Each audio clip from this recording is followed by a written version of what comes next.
Good morning. Welcome to the B.F. Anderson Technical Report for May the 7th. This weekend, Warren Buffett gave a very interesting speech, his annual Berkshire Hathaway talk, and basically he pointed out very clearly that the airline industry and certain industries were no longer going to be appealing as investments. Now, what he was really saying was that we're going to have to move more into a stock selection. In order to be successful, you're going to have to be able to be not so broadly diversified, meaning, certain oil industry companies, airlines, leisure, entertainment. We're seeing a lot of changes here. And so basically we look like we're trying to get back into a bull market, but some stocks will prosper and some are going to fail. So we need to be really aware of that. So let's get right into the charts here. We can see here that the 25-day is now crossing above the 50-day. The 50-day is actually starting to flatten out and turn up. It's all about the NASDAQ. The NASDAQ is the leading index. Now, if we look at it on a weekly basis,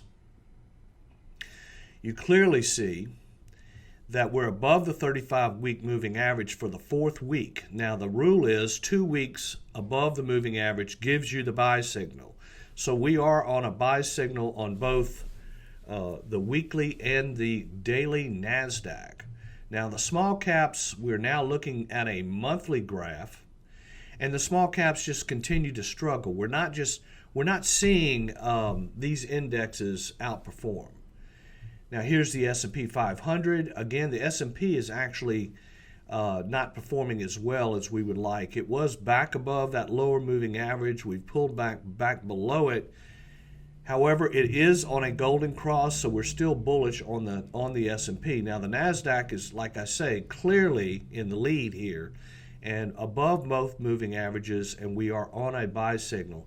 So we're really focusing our efforts on companies that trade on the NASDAQ. Here's China. Again, we're seeing, a little bit of a buy signal here on China, some improvement. Now, the big improvement here, and this again has to do with the NASDAQ, is our aggression index actually making a new high since all this started. So basically what that's saying is that the NASDAQ is way outperforming. Now, if we look at it on a weekly basis, the aggression index continues to be on a buy signal, and we're seeing an upturn in that lower moving average. The market looks good. We're starting to see some improvement here. Now, if we look at three economic indicators, interest rates flat, price of oil actually improving. Now, that's the July contract. Then on the small caps, we are seeing improvement, but then somewhat of a pullback in the last couple of days. On the put-call ratio, which is fear and greed, we're seeing somewhat of a normalization there. So nothing to really report on fear and greed.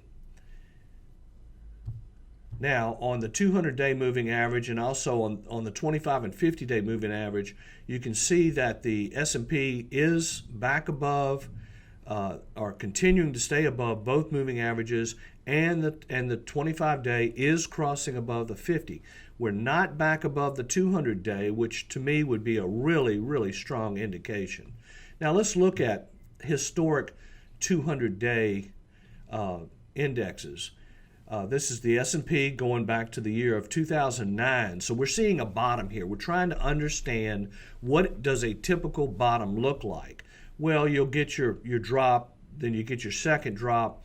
Then once we get back above that 200-day, really good things start to happen. So that would be in 09. Now, if we also look at another indicator, which is overbought, oversold. In other words, the question here is, how much of this bad news is already baked in the cake? Well, back here in 09, we got this extreme reading. Now, this is the New York Stock Exchange Bullish Percent Index. Now, what that is where you take all the point and figure charts of the New York Stock Exchange and you ask the question, how many of them are on sell signals, how many of them are on buy signals? And if you look at a point and figure chart, it's X's and O's. It's an old-timey form of charting that I do use. But basically what this is saying back in 08, 09, that over 95% of the stocks were on sell signals. Well, we've only gotten a reading this low one other time since 0809, and it's here recently in March of 2020. So we've gotten an extreme reading here. But also, how many times does this happen? We get way oversold, way overbought, then we get oversold, overbought, oversold, overbought. Well, that's exactly what's happening here. So we can see here that these readings do tend to correlate with market bottoms. So hopefully that's what we're dealing with. We very well could be. Now, I did want to mention something about, again, what Warren Buffett was talking about, and it's the changes taking place in basically consumption. So we can see here that Walmart has actually broken out and done quite well. Now, it pulled back last week, but we're seeing stocks like Walmart. Now, if we look at a company called Simon Property, this is the largest owner of shopping malls in the United States. This stock is virtually collapsed. So basically, you know, the Walmarts and the Amazons of the world, because of their online capabilities, are going to dominate retail. So I just thought that was an interesting concept. And you have to ask the question, is the day of the shopping mall over? Warren Buffett's kind of saying that. You know, airline industry is going to change, shopping's going to change, a lot of changes are coming. This is Dexcom. Now we're going to the top 5 here. This is Dexcom. We own this stock. They just got added to the S&P 500 yesterday. Stock has done incredibly well. There is a documentary on public television called Blood Sugar Rising. I really would recommend that you watch it. It's about the serious disease of diabetes.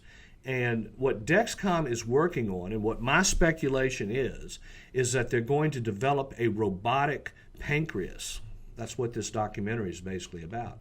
Now, this is Moderna. They are working on a vaccine for the virus. They just got approved this morning by the FDA for phase 2 trials. Looks like they've got a jump on Johnson & Johnson, but the stock has been incredibly strong. This is Newmont Corporation, or gold. Gold is starting to, the gold stocks are moving. A variety of reasons for that. Then we have Regeneron Pharmaceuticals, which we have owned in the past. They're working on a treatment for the virus. And the stock, you know, it's basically formed a nice cup here. Let's see if it can form a handle. We may have to take another look at it. And then finally, here's a company called Shopify. Again, you can see the continuing theme. They announced earnings yesterday. Nice up move on big volume. Basically, what you're seeing here is where merchants are starting to move towards the internet to start selling their goods, and they can go to Shopify to set their shop up. So basically, things are looking better. Hang in there, but be very, very selective on your stocks, because not everything's going to work. Remember, between 1932 and 1954, the market really didn't go anywhere. And that was the indexes. However, there were stocks that you could have bought during those time periods that did quite well.